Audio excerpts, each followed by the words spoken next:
Boa noite, estamos aqui para mais uma live do Centro Probari. Hoje vamos receber aqui o Dr. Guilherme Ribas, um bate-papo bem interessante.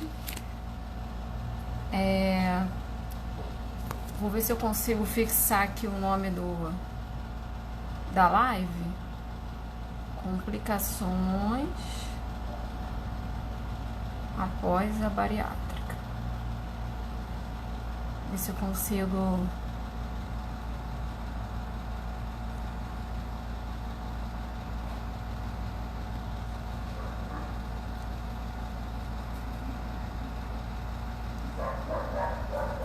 Olá, boa noite.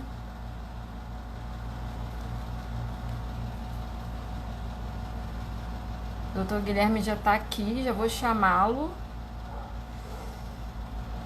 Peraí, estou procurando.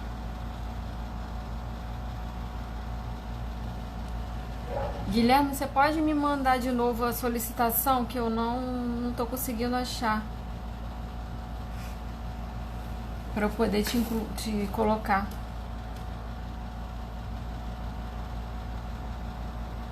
Boa noite.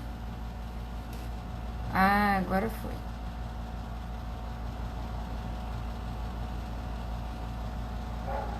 Já vai entrar.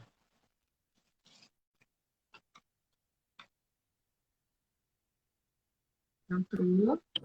Oi, Oi, Guilherme, tudo bem? tudo bem? Obrigada aí por você ter aceito o nosso convite É do um Centro prazer poder estar Trabalho. participando aqui com vocês. Isso aí. É... Boa noite, então. Eu não consegui, não sou muito boa nisso, não consegui botar o título fixado ali para as pessoas saberem. Mas é sobre complicações, né? Após a cirurgia bariátrica, que o doutor Guilherme veio trazer algumas explicações para esclarecer aí vocês. Quem quiser colocar alguma pergunta, a gente vai respondendo, né, no decorrer da live, tá, gente? Na verdade, vamos fazer um bate-papo, né? Porque muitas das complicações é a Lorane que acaba tratando, né, e ajudando a gente nesse pós-operatório. Então, vai ser mais um bate-papo do que mais uma explicação minha, né? Não, mas é mais para o seu lado que eu vou perguntar.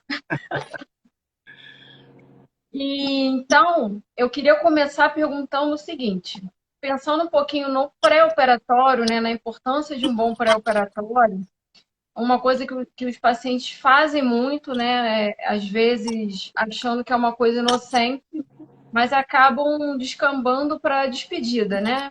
A famosa despedida, já que eu não vou poder comer depois, então vou, sei lá, numa churrascaria, num rodízio de pizza, isso antes de operar, né? É. Então, a primeira pergunta que eu te faço, que eu peço para você comentar, é sobre o perigo dessas despedidas no pré-operatório, né? O que isso pode acarretar? Então, assim, esse preparo pré-operatório é super importante, né? Assim, na fase do pré-operatório, o paciente ele está começando a criar hábitos novos de coisas que ele vai enfrentar depois da cirurgia. Então, assim, a primeira coisa que me chama a atenção dessas despedidas é, na verdade, a conscientização do paciente de que ele está se preparando para uma decisão de mudança de estilo de vida, né? Onde esse exagero na alimentação precisa ser abandonado, e ele, na verdade, enxerga isso ainda como uma necessidade. Não, eu vou comer tudo que eu preciso, porque nunca mais eu vou poder comer. Então, assim, isso já mostra para a gente a importância de um preparo pré-operatório super adequado. E, tecnicamente falando, na cirurgia, assim, a perda de peso no pré-operatório, ela é super importante para a gente durante a cirurgia, porque isso diminui bastante, primeiro, o volume do fígado, né? Porque o fígado do paciente obeso ele acaba sendo um fígado muito inflamado por conta da obesidade. E a perda de peso no pré-operatório reduz essa inflamação e facilita a gente bastante na cirurgia, né? Então, o pós-operatório se torna melhor.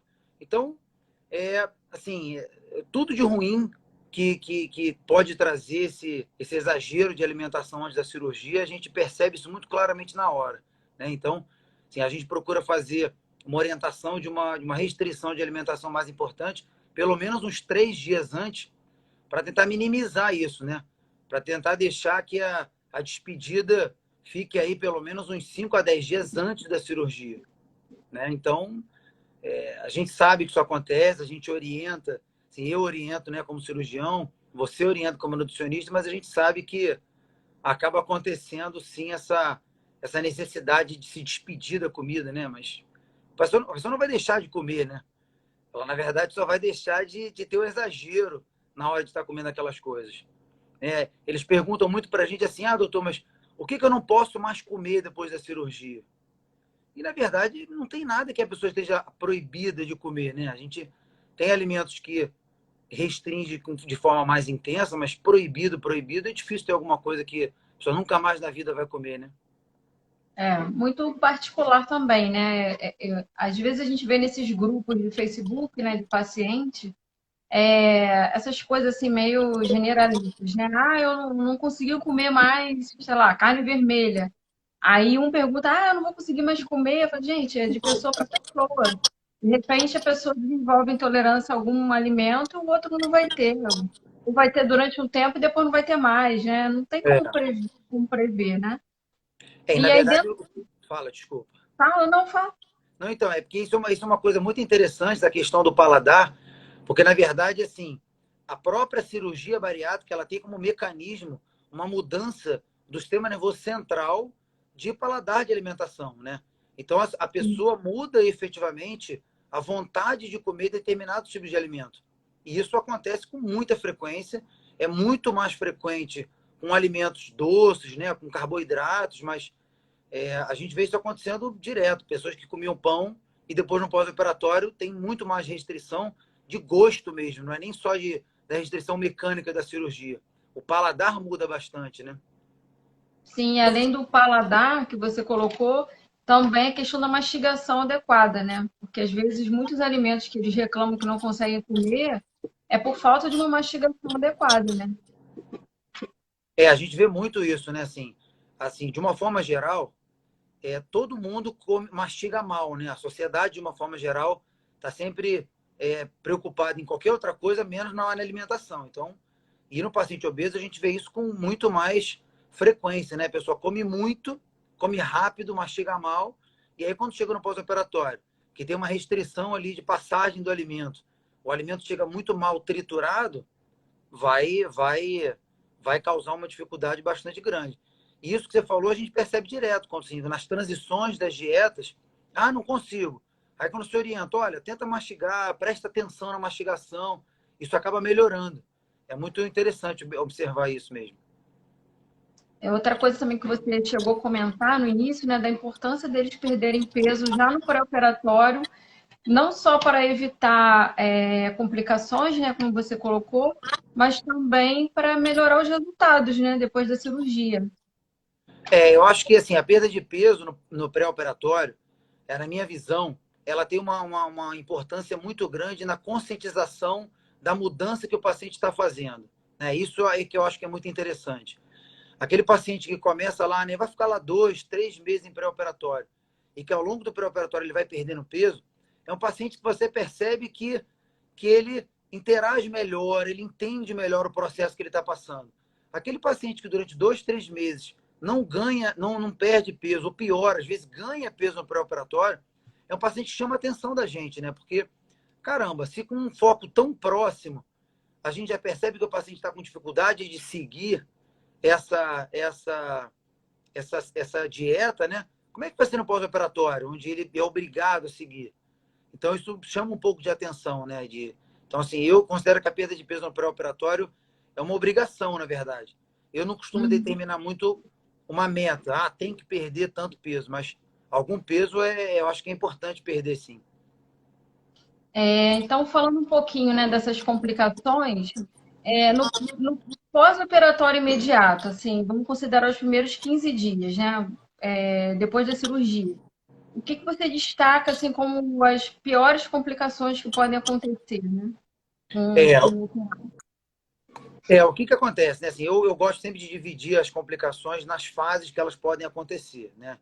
Então, assim, a gente tem as complicações que podem acontecer durante o procedimento cirúrgico, e procedimentos que, assim, complicações que podem acontecer nesses primeiros 15 dias e as complicações mais tardias. Então, acho que é importante a gente dividir essas coisas. A Uhum. complicação que acontece durante a cirurgia está muito relacionado a acidentes que podem acontecer no caso da cirurgia por vídeo, né? Hoje, quase a totalidade das cirurgias bariátricas são feitas por vídeo. Então, a gente tem complicações relacionadas ao acesso da cavidade, né? A colocar o gás, que é o pneu peritônio, durante o procedimento, que estão relacionadas a acidentes vasculares, né? Tem a lesão de algum vaso quando entra, uma lesão de uma alça quando entra com os instrumentos, que são de incidência muito baixa, na verdade, mas isso pode acontecer, né? E no pós-operatório, assim, eu acho que a gente tem duas complicações muito importantes que a gente tem que ficar de olho no pós-operatório. Uma é a fístula, né? O que é a fístula? A fístula é quando a gente tem um vazamento do líquido de dentro das alças intestinais para fora da alça intestinal, dentro da cavidade. Isso dá o nome de fístula. Na cirurgia bariátrica, independente da técnica que a gente usa, a gente vai criar pontos de fragilidade nessas áreas que a gente vai seccionar, que vai grampear, e que pode eventualmente ocorrer esse vazamento, né? Essa é uma das complicações mais importantes. Sim, ainda bem que é uma complicação que tem uma incidência muito baixa de acontecer, né, em torno aí de 1 a 3% dos casos. É uma complicação que a gente tenta detectar o mais precocemente possível para intervir também o mais precocemente possível. É uma complicação que é totalmente tratável, né? Quanto mais cedo ela é detectada e quanto mais cedo começa o tratamento, melhor é o resultado. A gente tem aí diversas opções de tratamento para fístula, não só tratamentos com outras cirurgias para eventualmente tentar fechar o orifício onde teve o vazamento, como os tratamentos endoscópicos, né? Hoje a gente sempre tenta dar preferência para os tratamentos através da via endoscópica. A gente tem uma agressão menor ao paciente quando a gente consegue resolver isso por endoscopia. Então, hoje o endoscopista ele é um parceiro muito grande do cirurgião nessas complicações relacionadas à fístula, tá?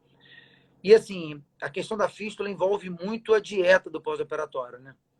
Então, assim, a gente tem uma rotina de manter o paciente com 15 dias de dieta líquida, de baixo volume no pós-operatório. E aí a gente, com 15 dias, aqui a gente vai trocar essa dieta por uma dieta pastosa, ainda de um volume baixo. E, na verdade, só com 30 dias de pós-operatório que a gente vai começar uma dieta sólida propriamente. E esses 15 dias de dieta líquida são de fundamental importância na fístula. E quanto menos distensão no estômago, quanto menos estresse você trouxer nessas áreas de fragilidade, menor é a chance que a gente tem na incidência da fístula, né? E aí, nesse ponto, tem uma outra polêmica muito grande, né, no pós-operatório, que é o dreno. O paciente sempre pergunta, doutor, tem dreno, não tem dreno? O dreno tem as pessoas comentam muito, né? Porque às vezes dói o dreno, tem medo do dreno. Reclamo muito também. Reclamam muito do dreno. E assim, o dreno, na verdade, hoje não existe um consenso que determine o uso ou não uso do dreno.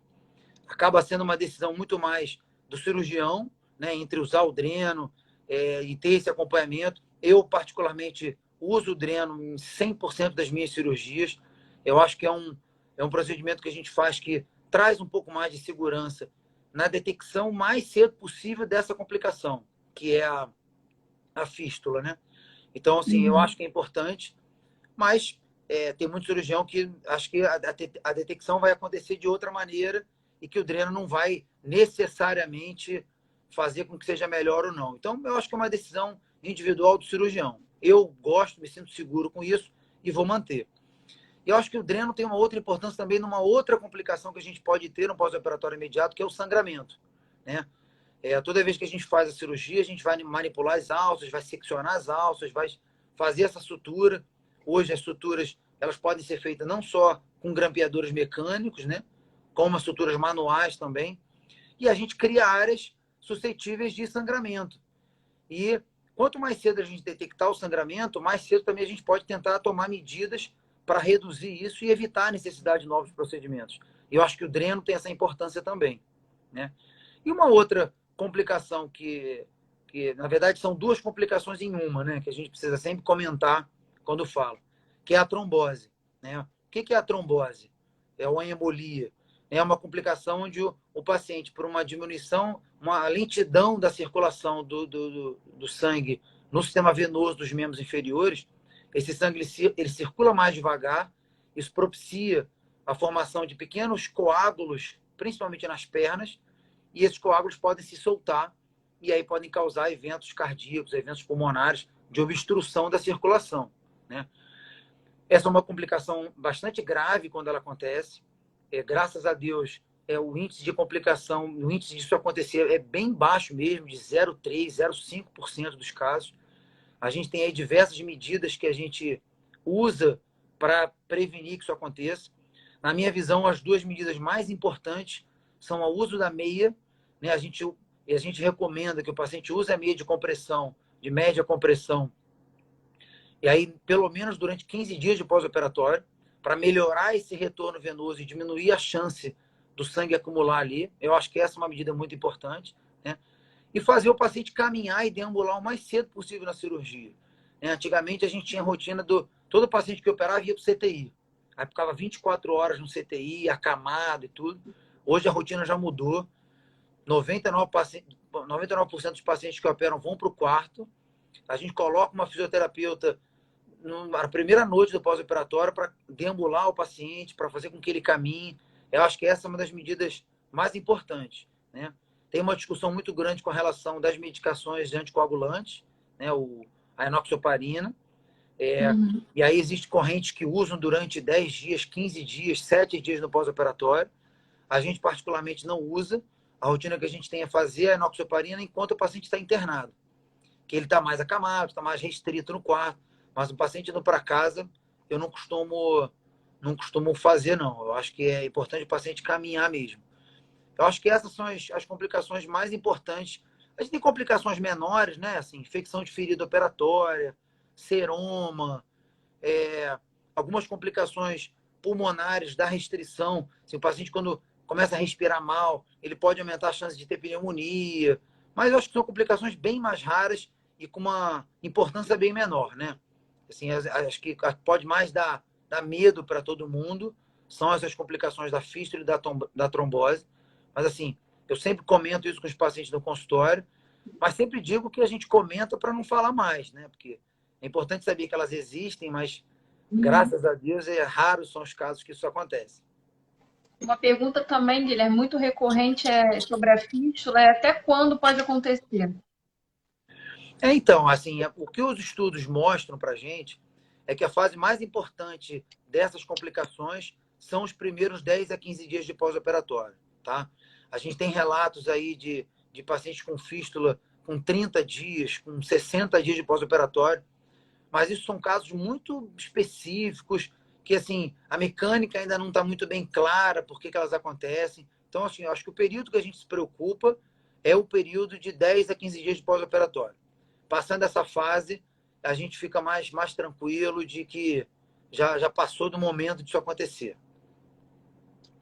Tem outras complicações, assim, não complicações da parte cirúrgica, né? Mas em relação à parte da dieta, né? De troca de dieta. É, E às vezes eles têm essa dificuldade de transição, de mastigação, e aí começa a vomitar, né? E tem essa dificuldade de transição de dieta que às vezes a gente até, no caso, acontece muito da pastosa, principalmente para branda, né? Que tem que mastigar mais. é. Então, às vezes a gente até aumenta a fase pastosa para ter esse treinamento maior, né? De mastigação, para o paciente conseguir fazer a branda, né?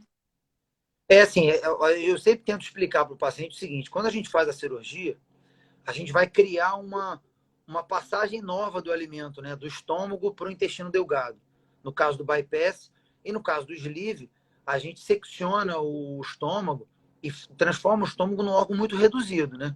Quando a gente faz essa manipulação, existe uma reação inflamatória no estômago, que então, assim, aquela passagem que a gente às vezes deixa com 2, 3, 4 centímetros, por causa do edema e da inflamação causada pela cirurgia, isso às vezes fica muito menor do que a passagem real que vai existir, né? Então, essa transição da dieta às vezes barra nesse momento.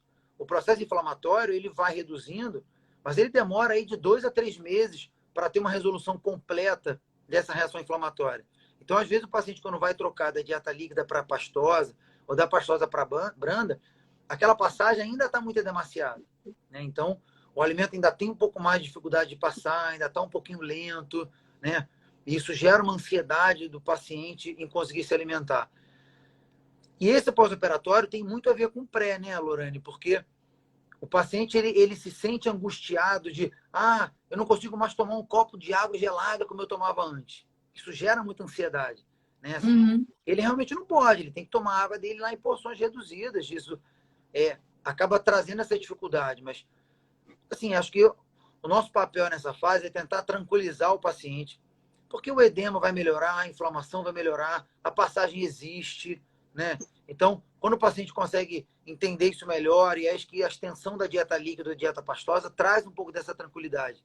E aí a gente consegue vencer essa fase 30 dias, né? 40. É difícil alguém ter mais dificuldade, pelo menos nessa fase Sim. inicial, né?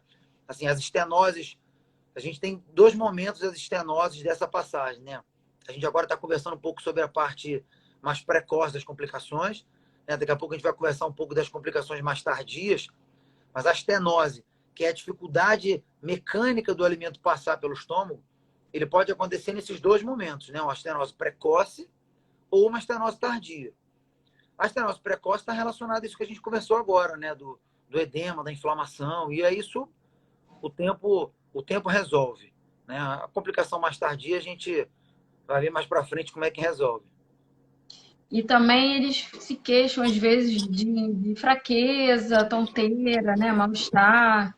E aí a gente tenta, no caso, nutricionista, né? A gente tenta aumentar o consumo de alimentos com um maior teor de proteína, já não ficar no isotônico, né? Água de coco e chá, que não tem nada, né? Então, aumentar um pouquinho o teor da proteína, isso aí já dá uma melhora, né? Não sei o que você observa na tua prática. Não, a gente vê muito isso. E assim, eu até sempre caracterizo isso bem para o paciente. Porque, assim, Lorena, eu tenho uma opinião que é o seguinte: quanto mais informação o paciente tem, melhor vai ser o pós-operatório dele. Então, eu tento Sim, no pré, né? A gente tenta, né? No pré-operatório, dar o máximo de informações possíveis para o paciente entender que esclarecer o aquelas coisas que ele máximo. está passando são normais e que todo mundo passa, né? E essa questão da dieta, assim, o paciente ele vem de uma alimentação normal no pré-operatório. E, de repente, no Uhum. pós-operatório, ele passa por uma quantidade que ele vai tomar 50 ml de líquido ralo de meia e meia hora. Então, assim, por mais esforço que o nutricionista tenha, o aporte calórico que vocês conseguem fornecer é muito Muito mais baixo, baixo né? do que ele tinha antes. Então, assim, a fraqueza no pós-operatório, o cansaço, né? O paciente se queixa de que, doutor, eu vou andar da sala para o quarto e fico cansado, não tenho vontade de fazer nada. Pô, isso é absolutamente normal de acontecer, né? E quando o paciente sabe que isso vai acontecer, normalmente a ansiedade é menor, né? O problema é quando ele não sabe que isso vai acontecer, né? Entrou até uma pergunta aqui agora sobre a suplementação, É, né? A gente normalmente, você pode complementar isso que eu vou falar, mas a gente geralmente não começa essa suplementação antes dos 20, 30 dias, né? A suplementação de proteína, de vitamina, começa um pouco mais para frente. A não ser nesse caso que você comentou, né?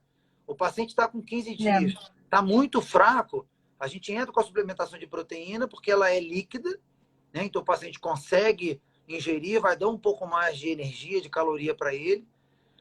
Então a gente às vezes consegue suprimir isso, né? Entra com a vitamina um pouquinho Eu, antes e vai isso. Eu estimulando nesse tenho sentido, né? iniciado a proteína líquida. Eu não uso whey em pó nessa fase líquida, até porque o enjoo deles é muito grande, né? O whey já é mais enjoativo, o em pó, né? Então a gente faz uso de suplementos já líquidos prontos para consumo. Então, alguns suplementos prontos, e iogurtes com acréscimo de whey, que aí o paladar não é ruim. Isso aí já dá para a gente começar na dieta líquida, né? E Sem acaba ajudando problema. bastante, né? Porque dentro disso Sim. que você falou, a questão do paladar é muito importante, né? Então, às vezes, como a restrição, principalmente nos primeiros 15 dias, a restrição de alimentação ela é muito grande, o paciente acaba Uhum. ficando cansado, porque a comida tem sempre o mesmo sabor, né? E isso É. acaba enjoando. E aí ele fala, doutor, eu estou enjoado, mas às vezes o enjoo não é nem de ingerir o alimento, É, na verdade, o paladar que está enjoado, tem pouco sal, tem pouco tempero, né? Então, essas mudanças que vocês propõem acabam solucionando isso, que muda o paladar, o paciente aceita e vai em frente. E, na verdade, são só 15 dias, né? Parece uma eternidade, Exatamente. mas são 2 Dá semanas para que aguentar, né? dá para passar. É. Agora, tem pacientes também que restringe muito. Quando a gente dá uma lista para eles com várias opções, eles acabam, isso aqui eu não gosto, isso aqui eu também não gosto, isso aqui eu também não gosto. Daqui a pouco ele está com 3, 4 opções de líquido. É, Aí eu já falo, olha, não vai aguentar muito tempo. Você, daqui a pouco você não está aguentando mais ficar tomando a mesma coisa toda hora, né? Então, é, sempre a gente orienta a tentar diversificar mais os líquidos para justamente não ocorrer isso, né? com certeza. Eu acho que das complicações imediatas, acho que a gente já falou, né? Eu acho que essas Todas, são né? as mais importantes, com certeza. Então, vamos falar um pouquinho agora das tardias, né? Que até É. uma pessoa que também já colocou. O que que é mais comum de acontecer, né, que você gostaria de relatar? Então, eu acho que a gente pode, nessa fase agora, né, das complicações tardias, dividir nas complicações clínicas, que, na verdade, a grande maioria delas estão relacionadas à nutrição, e as complicações cirúrgicas, né? Uhum. E aí, complicação tardia, quando a gente fala, só para o pessoal entender mesmo, essas são as complicações que acontecem depois do primeiro mês de pós-operatório, né? Onde a fístula, a trombose, a gente já venceu dessa parte, né? E aí, das complicações cirúrgicas, o que a gente pode comentar? Primeiro, a gente tem a estenose. A estenose da anastomose, né? A anastomose é a passagem nova que a gente cria durante a cirurgia, né? Então, durante o processo de cicatrização dessa anastomose, às vezes existe uma fibrose mais intensa dessa anastomose, e a anastomose, que é para ficar de um determinado tamanho, ela acaba ficando muito menor do que ela deveria, por um processo de fibrose e de cicatrização mais intenso do que deveria acontecer, né?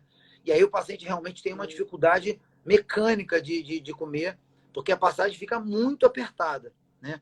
Às vezes só com líquido que a pessoa consegue se alimentar. E a grande maioria das vezes a gente consegue contornar bem essa questão da estenose com tratamento endoscópico, né? Eles têm hoje vários mecanismos de dilatação dessa passagem.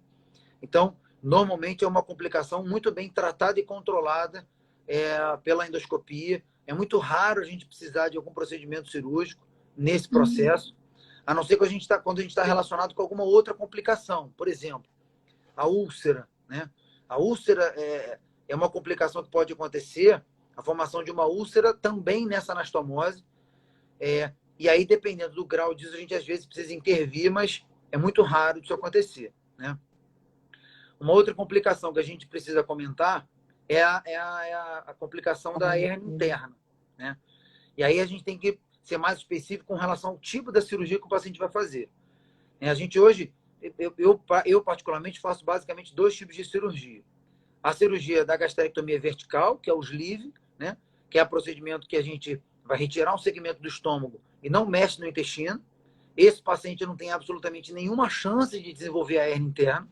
Não tem como acontecer nesse paciente.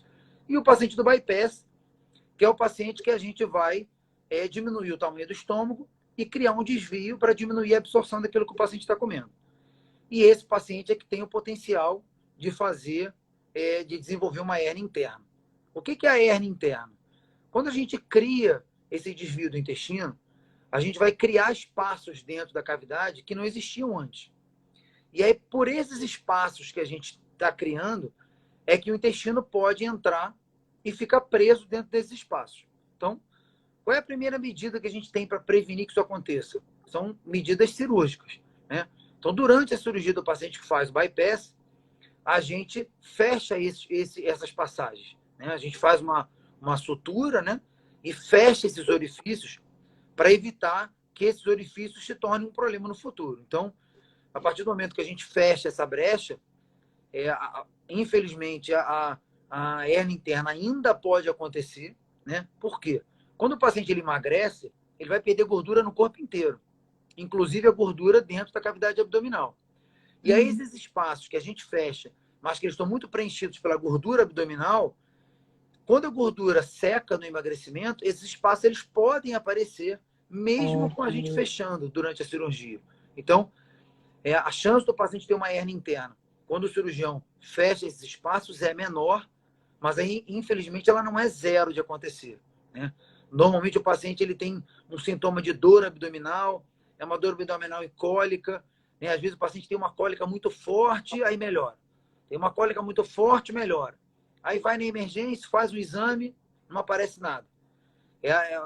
Assim, na verdade, é um trabalho de educação que até a Sociedade de Cirurgia Bariátrica tem nos hospitais onde as cirurgias bariátricas acontecem, para que o médico que atenda um paciente pós-operatório de bariátrica e que tem uma dor abdominal, ele tem essa luzinha lá, né? Será que esse paciente está desenvolvendo uma hérnia e tudo? Então, é um diagnóstico muito de suspeição que a gente tem que fazer. É assim, mais uma vez, é uma complicação que também é muito pouco frequente de acontecer, né? Esse é um tema meio polêmico, né, Lorane? Porque quando a gente fala de complicação, todo mundo morre de medo. Mas é importante Parece deixar que claro acontece que todo mundo. as complicações são muito pequenas, né? E, na verdade, assim, os benefícios que a cirurgia bariátrica traz, quando o paciente é bem indicado para a cirurgia, são infinitamente maiores do que a chance da complicação, né? A gente tem comentado a complicação, mas é só para deixar todo mundo bem tranquilo de que o normal é não ter nada, Não né? aconteceu. É não acontecer, exatamente, né?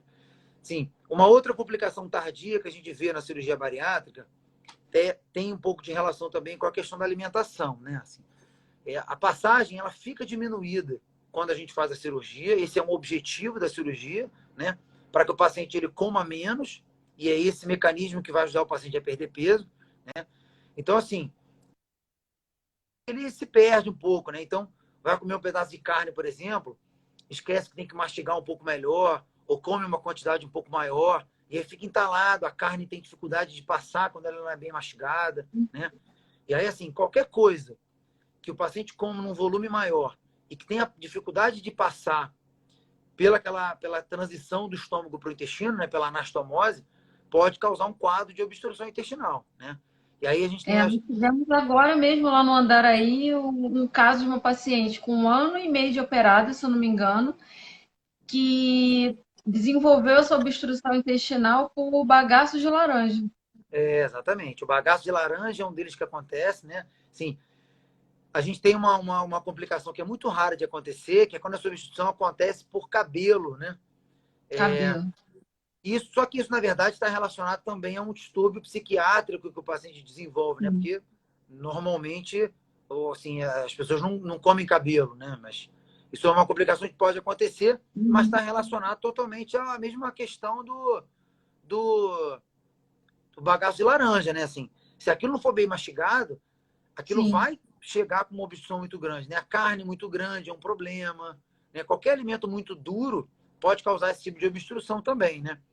Entrou até uma outra Sim. pergunta aqui, que é um outro Eu assunto. sabia que essa ia aparecer para falar Polêmico, né? sobre cálculo biliar.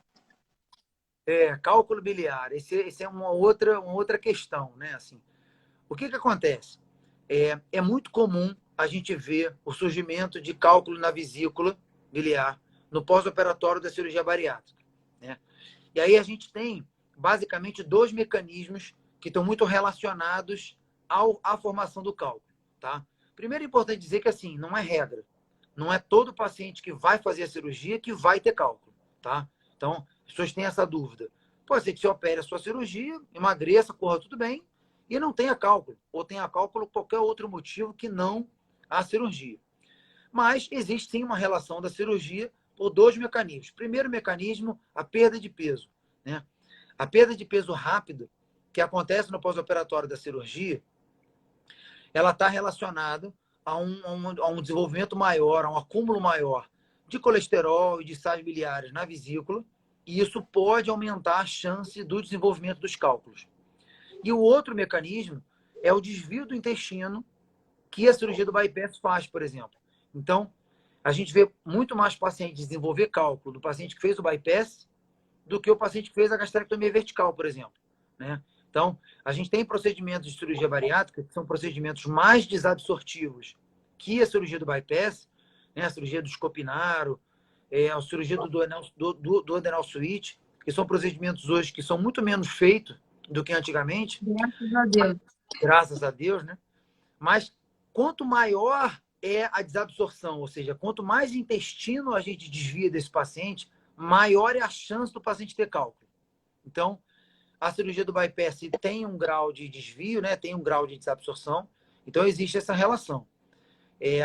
Mas assim, o surgimento do cálculo não tem problema nenhum, né? Todo paciente que tem cálculo de vesícula, ele a princípio tem indicação de operar para retirada da vesícula, né? Por quê? O cálculo na vesícula ele pode causar basicamente dois tipos de problema em qualquer pessoa, seja nele no paciente pós-operatório de bariátrica ou no paciente comum, né? Um problema é o cálculo impactar na vesícula, causar uma inflamação da vesícula, e fazer com que o paciente precise de uma cirurgia para retirada da vesícula de urgência. Essa é uma das complicações. E a segunda complicação é o cálculo sair de dentro da vesícula e causar uma obstrução nos canais do pâncreas e do fígado. Por isso que todo mundo que tem cálculo na vesícula tem que operar. Então, assim, dentro dos exames de pós-operatório de rotina que a gente faz, além do exame de sangue, que é o exame de sangue que a gente faz de rotina no pós-operatório, para acompanhar a evolução nutricional do paciente, a gente tem a ultrassonografia também, que é um exame de rotina, né?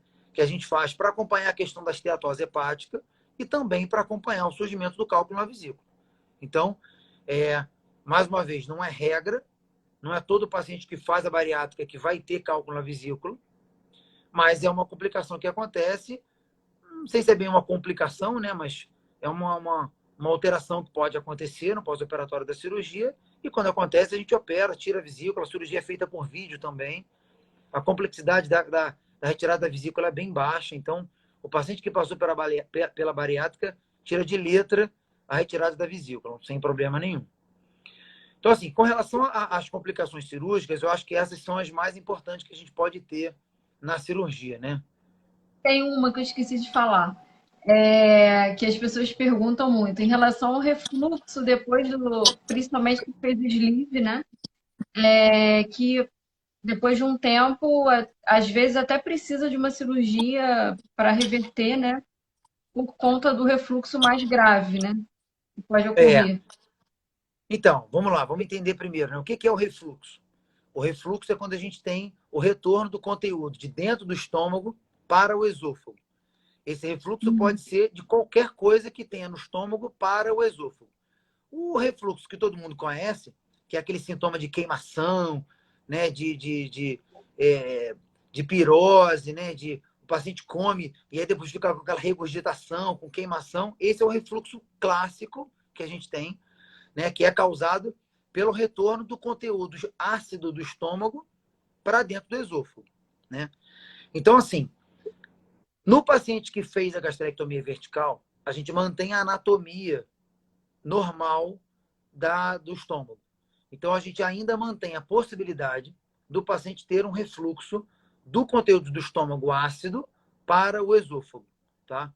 Então, assim, hoje a gente tem, por regra, através de uma endoscopia, e assim, todo paciente que tem qualquer grau de refluxo no pré-operatório, ele não deveria ser submetido à cirurgia da gastrectomia vertical, tá? Existe aí uma relação de piora do refluxo naqueles pacientes que no pré-operatório já têm o sintoma, e aí quando fazem a gastrectomia vertical, esses sintomas eles podem piorar, né?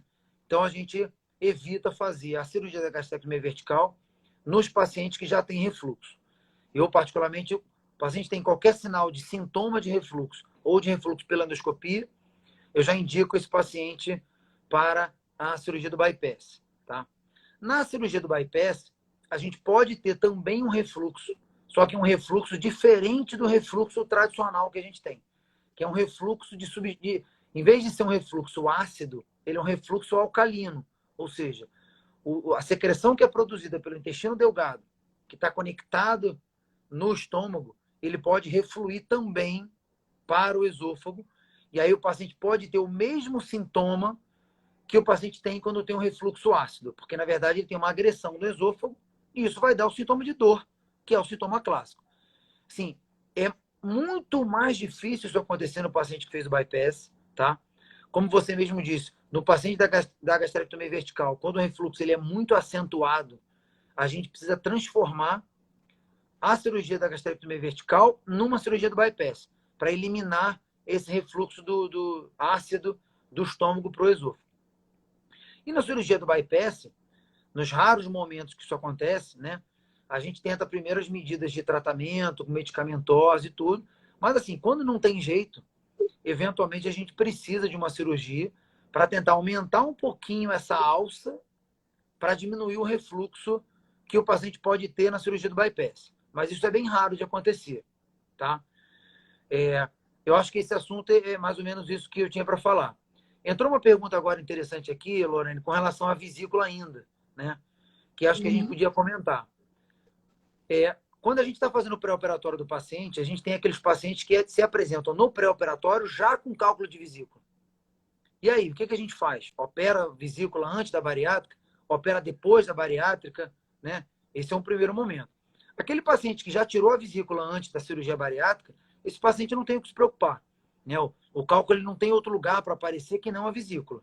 Então, quem já operou a vesícula antes de fazer a bariátrica, esse é um problema que ela não tem que se preocupar. Quando o paciente descobre o cálculo antes de fazer a bariátrica, eu, particularmente, tenho duas condutas nesse momento. Quando o paciente não tem dor nenhuma, nunca sentiu dor de vesícula, nunca teve cólica, descobriu por acaso, porque teve no pré-operatório a ultrassonografia, eu prefiro fazer a bariátrica e deixar para fazer a retirada da vesícula depois que o paciente tiver um emagrecimento significativo. Né? E aí a gente vai operar o paciente numa condição clínica melhor do que operar a vesícula num paciente obeso. Então, eu prefiro operar depois. Quando o paciente ele tem o cálculo de vesícula e tem muito sintoma, aí eu acho que é mais seguro a gente operar esse paciente antes da bariátrica, para a gente evitar que a gente tenha alguma intercorrência no pós-operatório imediato. Né? Imagina o paciente com 15 dias, 20 dias,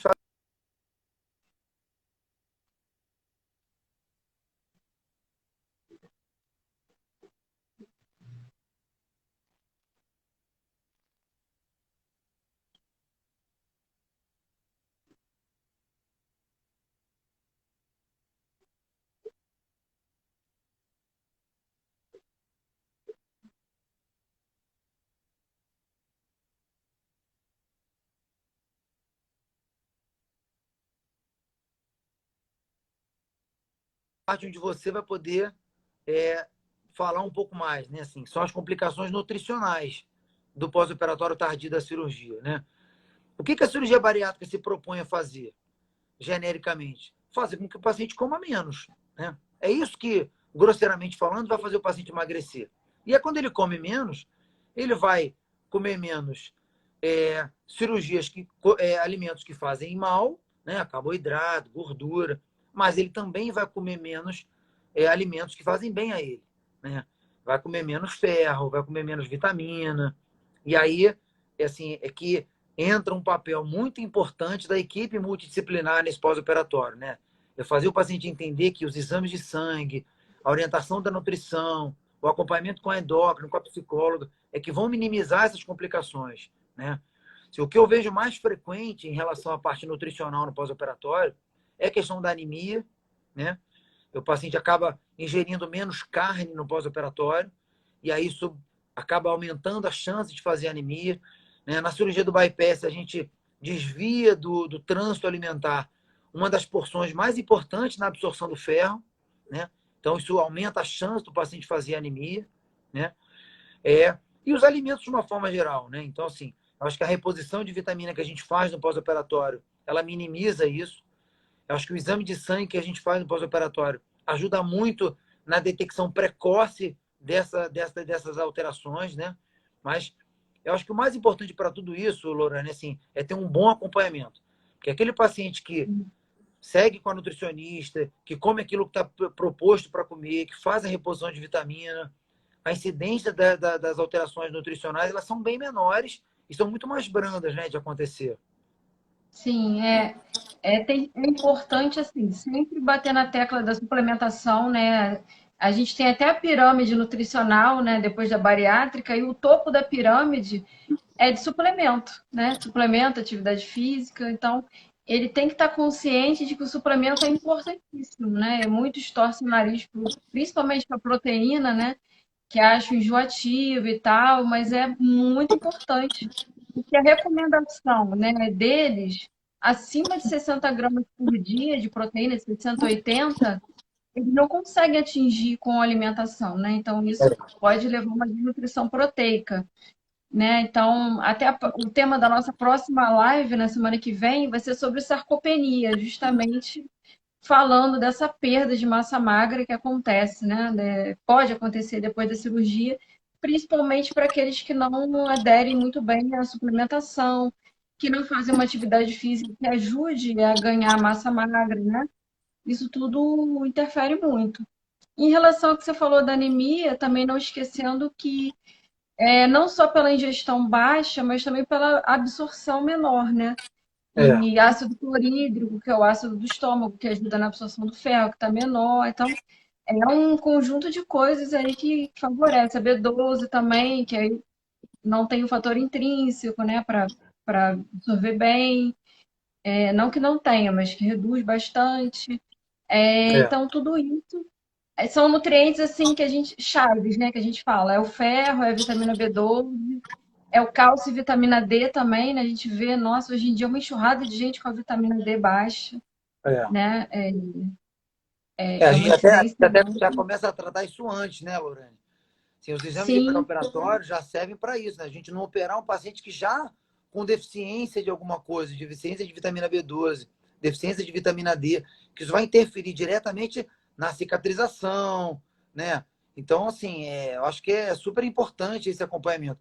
Assim, Lorane, eu acho que quando a gente fala em pós-operatório de bariátrica, eu sou muito chato com meus pacientes com a questão do acompanhamento. Assim, é muito diferente quando você vê um paciente que vai lá nas consultas dele, no período certinho, do que aquele paciente que acha que consegue resolver as coisas sozinha e que muitas vezes não consegue, né, Lorane? Assim, a obesidade é uma doença multifatorial, né? Ela não é causada por um sim, único fator. Então, ela precisa ser tratada de várias formas. Então, é, cada um dos profissionais tem um papel muito importante nesse sentido, né? Só respondendo uma pergunta que entrou ali, Lorane, com relação a essa conversão, né, que eu comentei, da gastrectomia vertical para o bypass. Quando a gente faz essa uhum, conversão, a gente tem dois momentos, duas coisas que são importantes a gente entender. Quando a gente faz a conversão pelo refluxo, né, o paciente que tem o sleeve, tem a gastrectomia vertical, e que tem um refluxo muito importante, uma inflamação do esôfago muito importante, a gente faz a conversão do bypass para o bypass independente do IMC que o paciente tem. Porque o sim, objetivo dele não é perder peso, é tratar a doença do refluxo. Quando a gente vai uhum, discutir a troca da gastrectomia vertical para o bypass e o paciente tem obesidade, é uma outra questão que a gente, na verdade, precisa avaliar por que, que a cirurgia da gastrectomia vertical não funcionou bem para aquele paciente. E, na verdade, é uma cirurgia revisional, né? A gente está trocando a sim. técnica para tentar fazer o paciente perder peso. Mas, no caso do refluxo, isso independe do IMC, isso muito mais relacionado realmente à doença do refluxo que pode acontecer no pós-operatório da gastrectomia vertical, né? Tem pacientes até que a gente precisa entrar com suplemento hipercalórico para que ele não perca muito peso quando faz essa mudança aí, né? Que às vezes É, ele já está com IMC baixo e aí vai mudar para bypass e a gente não quer que perca mais peso e precisa de suplementação hipercalórica até às vezes, aí né? você entrou num tema, Lorane, que os pacientes me perguntam no pré-operatório, né? Assim, qual é a minha meta de perda de peso? Eu vou, ou então o paciente está lá perdendo peso, está com 25 de IMC, 24 de IMC, o paciente pergunta, quando é que eu paro de perder peso, né? Isso é É, uma questão interessante, né? Porque, assim, na cirurgia, é assim, a gente não bota lá um dispositivozinho para dizer, ó, para tem que com chegar a 70 tal. quilos. Não vai, né? Na verdade, o que eu Uhum, sempre converso com os pacientes é que, na verdade, isso é um equilíbrio entre aquilo que o paciente está comendo, entre aquilo que o paciente está gastando e o organismo de cada um, né? Então, é por isso que eu acho que a questão da técnica bypass ou sleeve tem uma discussão, né? Ah, vou perder mais peso com uma com outra. Eu, particularmente, acho que o que faz diferença é o paciente. Então, sim, não existe uma regra, cada paciente é um paciente diferente, né? A gente, quando traça a meta de perda de peso, a gente traça a meta através de uma estimativa, mas isso pode variar muito de paciente para paciente, né? Mas, e aí falando de complicações, a gente obviamente não pode deixar de falar da complicação que é a de nutrição grave, né, no pós-operatório. Aquele paciente que ultrapassa o IMC de 20 e tem o IMC de 19, 18, né? Isso é uma complicação que pode acontecer. No paciente que faz a gastrectomia vertical, eu acho que é muito raro de acontecer. Eu, pessoalmente, não conheço um paciente de sleeve que tenha tido isso. No paciente do bypass, é bem pouco frequente também de acontecer, mas pode acontecer, né? Sim. Pode. E aí acho que é interessante... Teve um agora. Teve que reverter a cirurgia. Exatamente. E aí eu acho que é uma coisa interessante a pessoa entender tecnicamente a cirurgia, né? Quando a gente faz o bypass, a gente vai fazer um desvio do intestino delgado. E aí o intestino delgado, ele pode variar de 4 metros a 6 metros de tamanho, de pessoa para pessoa. Quando a gente faz a cirurgia bariátrica, de uma forma geral, a gente tem um desvio entre 1,5 metro a 2 metros do intestino. Só que a gente muitas vezes não sabe se aquele paciente é aquele paciente que tem 4 metros ou é o paciente que tem 6 metros. Né? Então, é uma complicação que pode acontecer. A gente faz um desvio e o paciente acabou tendo um desvio maior do que ele deveria ter e aí acaba desenvolvendo uma desnutrição, mesmo com suplementação, mesmo com tudo. A gente, às vezes, precisa, é o que você falou, esse caso que você teve, né? A gente precisa desfazer a cirurgia para voltar ao trânsito normal e fazer com que o paciente volte a ter a absorção normal. Mesmo assim é raro, né, Guilherme? Eu Oi? via na época do Copinaro mais, né? Mais casos, né? Mais casos. No bypass, isso é muito raro de acontecer hoje em É dia. difícil. É difícil acontecer, é difícil acontecer.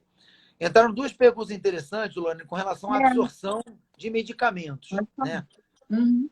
Isso é uma outra polêmica muito grande. O que a gente percebe? Né?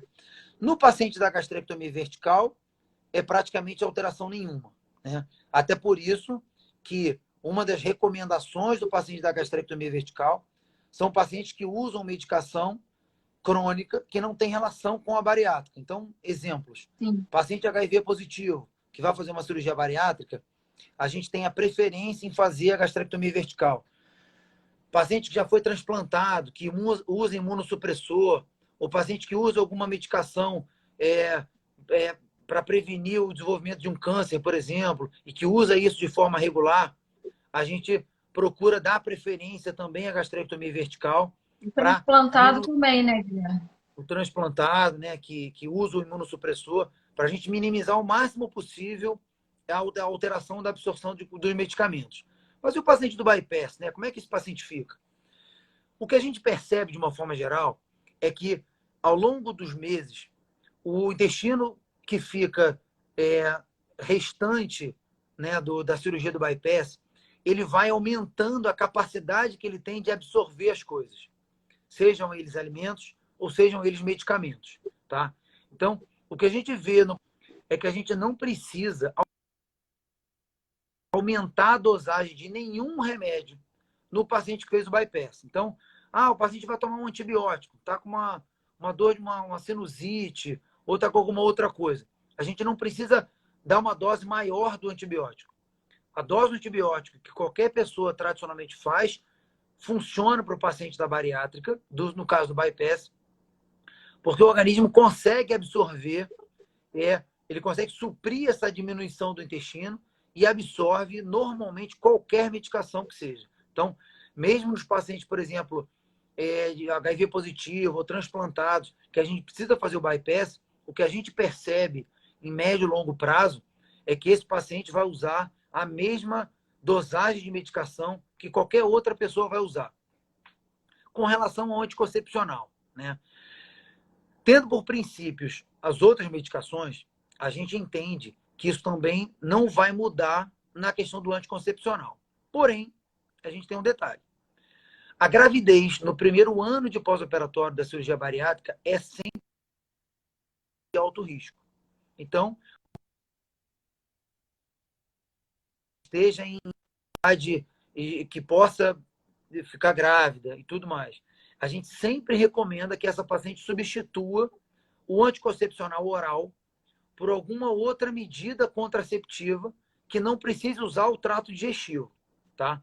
Como a gente não sabe se o anticoncepcional vai ser absorvido da mesma maneira e a gente sabe que a gravidez ela é de alto risco no primeiro ano, a gente sempre recomenda que ou o paciente passe a usar o preservativo, seja ele masculino ou feminino, sempre, em qualquer relação sexual que ele tenha no primeiro ano, ou que a gente troque para algum método anticoncepcional ou injetável, ou DIU, ou anticoncepcional subcutâneo, que tem de liberação lenta. A gente sempre recomenda para a gente não ter o risco de uma gestação dentro do primeiro ano.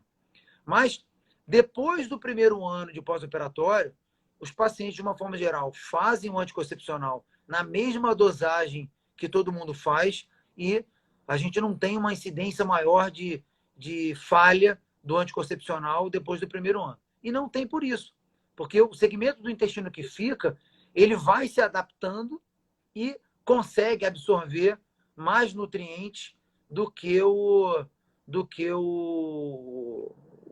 que ele absorvia antes, né? Então, assim, o pessoal está colocando aqui, né? Tem o DIU, tem o adesivo. Então, tem muita opção de contracepção que não precisa usar o trato digestivo.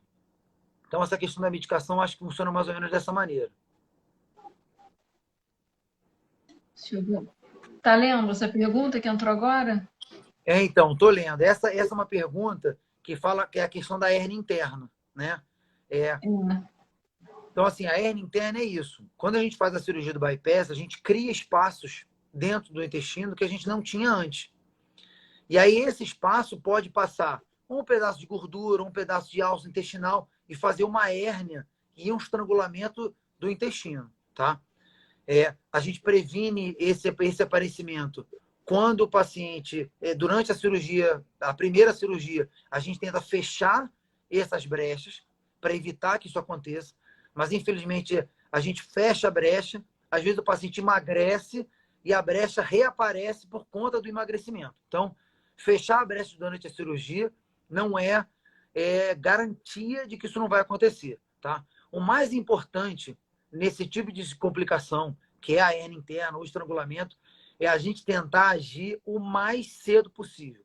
Então, todo paciente que fez o bypass, tanto o paciente, quanto o cirurgião desse paciente, quanto o clínico que está atendendo esse paciente na emergência, precisam ser muito bem orientados de que existe um grau de suspensão alto, de que dor abdominal, incólica, recorrente no paciente que fez o bypass, tem que acender uma luzinha ali amarela e